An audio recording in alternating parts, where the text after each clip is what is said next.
పశ్చిమ గోదావరి జిల్లాలో ప్రత్యేక హోదా ఉద్యమం రాజుకుంది. అఖిల పక్షాల ఆధ్వర్యంలో నిర్వహించిన నిరసనలో ప్రజలు పెద్ద ఎత్తున పాల్గొన్నారు. ఈ సందర్భంగా స్పందించిన పశ్చిమ గోదావరి జిల్లా వైసీపీ అధ్యక్షుడు ఆళ్ల నాని ప్రత్యేక హోదా సాధనలో ముఖ్యమంత్రి చంద్రబాబుకు చిత్తశుద్ధి లేదని విమర్శించారు.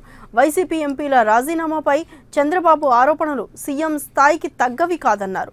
ముందు టీడీపీ ఎంపీలతో రాజీనామాలు చేయించి వైసీపీని విమర్శించాలని నాని డిమాండ్ చేశారు.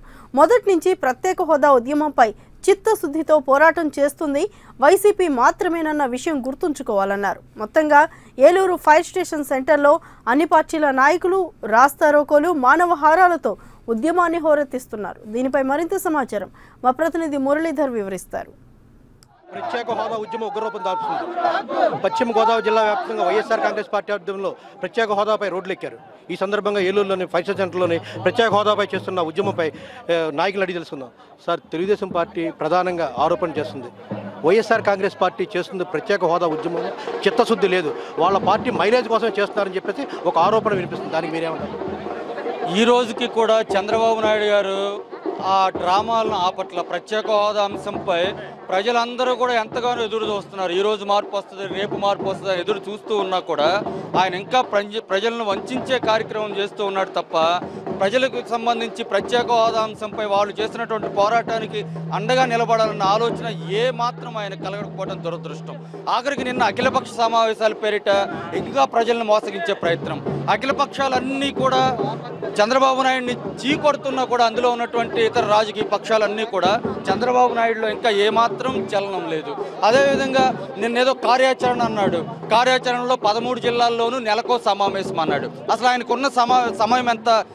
ఇప్పటికే 60 నెలల పదవీ కాలంలో 50 నెలలు పూర్తయిన మిగిలినటువంటి 10 నెలల్లో నెలకో సమావేశం ఆయన చెప్పినట్టుగా పెట్టినా కూడా ఇంకా 3 జిల్లాలు మిగిలిపోతాయి. దీన్ని బట్టి ఏమర్థమవుతా ఉందంటే ఇంకా చంద్రబాబు నాయుడికి ప్రత్యేక హోదా అంశంపై ఎటువంటి చిత్తశుద్ధి కానీ నిజాయితీ కానీ రాలేదు. ప్రత్యేక హోదా అంశాన్ని ఇంకా పెడదోవ పట్టించడానికి పక్కదోవ పట్టించడానికే చూస్తూ ఉన్నాడు ఆయన.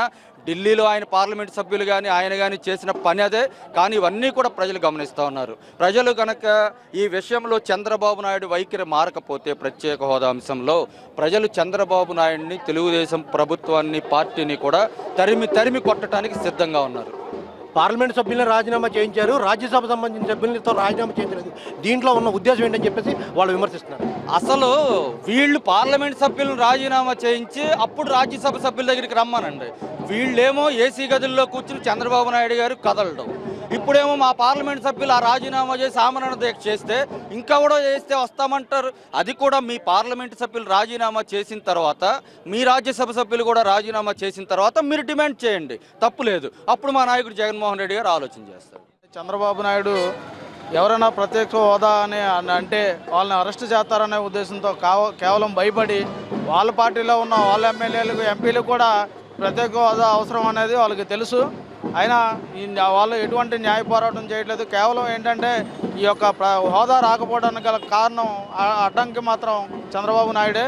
చంద్రబాబు నాయుడు మొదటి నుంచి కూడా తన జోబులు నింపుకోవడానికి, తన పార్టీ ఫండ్ పర్సనల్గా డబ్బు సంపాదించుకోవడం నిమిత్తం ఈ హోదాను అడ్డం పెట్టుకొని మాకు హోదా అవసరం లేదు, ప్యాకేజే కావాలని చెప్పేసి కేంద్ర ప్రభుత్వం దగ్గర నుంచి నిధులు కానీ అవి కానీ మొత్తం A to Z అన్నీ కూడా అతను వెనకేసుకున్నాడు.